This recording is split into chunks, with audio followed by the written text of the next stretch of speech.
नमस्कार मित्रों, स्वागत है आपका अपना चैनल श्री हरि ज्योतिष में।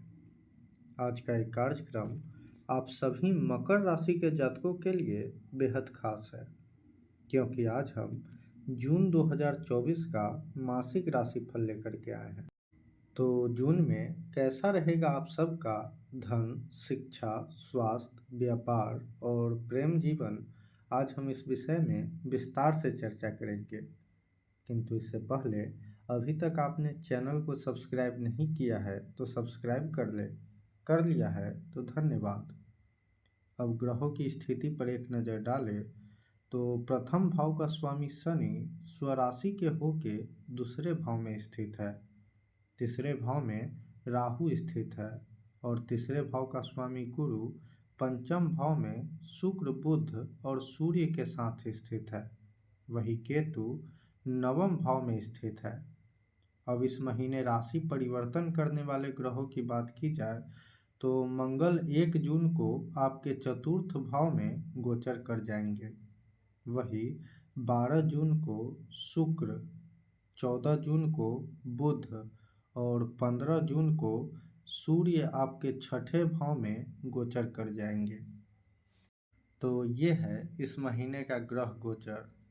अब आपके स्वास्थ्य की बात की जाए तो आपके प्रथम भाव पर गुरु की नवम दृष्टि और केतु की पंचम दृष्टि है, जो कि गुरु आपके राशि में 12वें भाव और तीसरे भाव का स्वामी है और केतु अपने आप में देखा जाए तो अष्टम भाव का पावर लेकर चलता है, जिससे प्रथम भाव कमजोर हो गया है। हालांकि प्रथम भाव का स्वामी शनि दूसरे भाव में स्वराशि के होके बिना किसी पाप प्रभाव के स्थित है, जिससे इस महीने आपका रोग प्रतिरोधक क्षमता अच्छा रहेगा।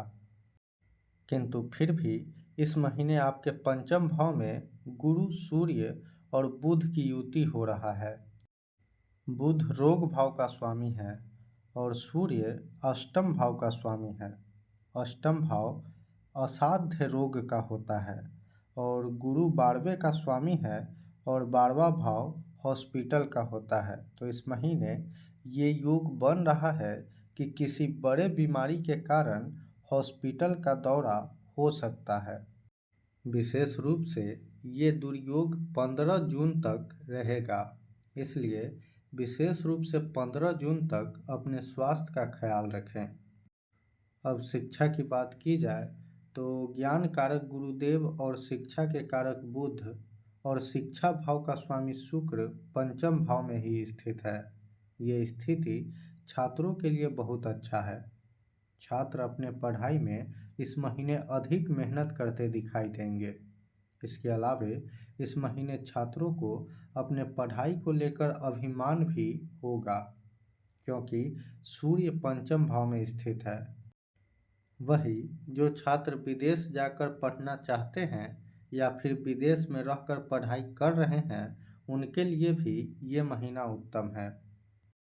अब प्रतियोगी परीक्षा की तैयारी कर रहे छात्रों की बात की जाए तो जो छात्र एंट्रेंस की तैयारी कर रहे हैं या फिर सरकारी नौकरी की तैयारी कर रहे हैं, उनके लिए ये महीना उत्तम है। हालांकि मानसिक तनाव से आपको इस महीने विशेष रूप से बचना होगा। अब बात करते हैं धन की। तो धन भाव में राशिपति स्वयं ही धनेश होकर स्थित है और अपनी तीसरी दृष्टि से चतुर्थ भाव और लाभ भाव के स्वामी मंगल को देख रहे हैं। मंगल भूमि का कारक ग्रह है और शनि क्षेत्र और लाभ का कारक है और शनि का संबंध चतुर्थेश मंगल से बन रहा है। तो इस महीने भूमि वाहन खरीदने का योग बनेगा। पूरे महीने अस्थायी रूप से धन आने के योग है।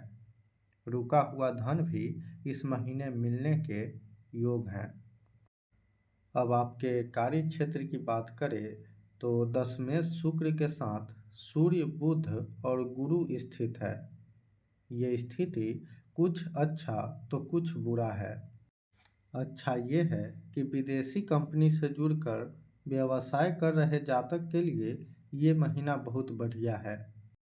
वही जो लोग किसी भी प्रकार से अपने व्यवसाय को सरकार से जुड़कर कर रहे हैं उनके लिए भी ये महीना उत्तम है। किंतु सूर्य अष्टमेश भी है, तो कहीं न कहीं इस महीने कार्य क्षेत्र में परेशानी भी रहेगी। अब नौकरी पेशा से जुड़े लोगों की बात की जाए तो सरकारी नौकरी कर रहे लोगों के लिए ये महीना उत्तम है।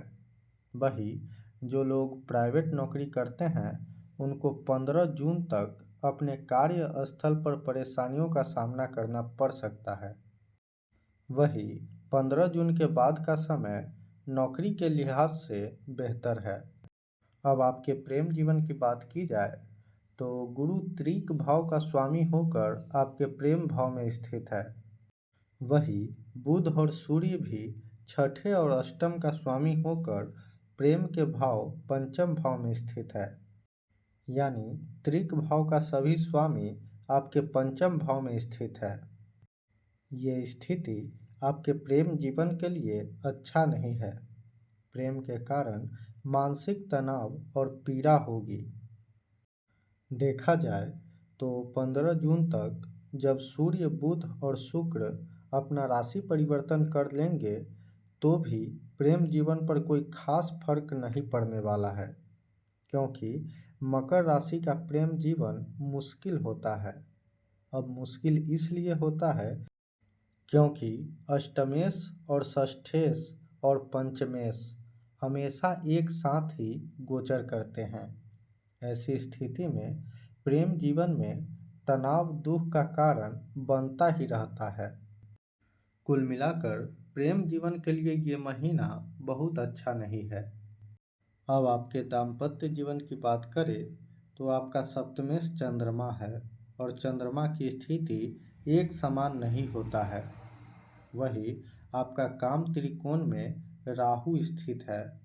राहु भ्रम है, तो वैवाहिक जीवन में भ्रम की स्थिति बनेगी। हालांकि राहु 1.5 सालों तक आपके तीसरे भाव में ही स्थित रहेंगे और राहु के अलावे आपके सप्तम भाव पर किसी का भी प्रभाव नहीं है, तो वैवाहिक जीवन आमतौर से सामान्य ही रहेगा। अब आपके पारिवारिक जीवन की बात की जाए तो दूसरे भाव में स्वराशि के होके राशि शनि स्थित है और चतुर्थ भाव में स्वराशि के होके मंगल स्थित है और राशि शनि का तीसरी दृष्टि मंगल पर है। तो इस महीने आपके परिवार के लोग सपोर्टिव रहेंगे। हालांकि इस महीने आपके माताजी का स्वभाव थोड़ा उग्र रहेगा। इसके अलावे उनका स्वास्थ्य भी कमज़ोर दिखाई पड़ रहा है। वही छोटे भाई बहन को भी इस महीने परेशानियों का सामना करना पड़ सकता है। तो ये महीना आपके पारिवारिक दृष्टिकोण से कुछ क्षेत्र में अच्छा है तो कुछ क्षेत्र में चुनौतियों वाला है। अब उपाय की बात की जाए तो शनि का बीज मंत्र ओम प्राम प्रीम प्रौम शः शनय नमः, इस मंत्र का प्रतिदिन 108 बार जाप करें। इसी के साथ आज के कार्यक्रम में बस इतना ही। मुझे दीजिए इजाज़त। नमस्कार।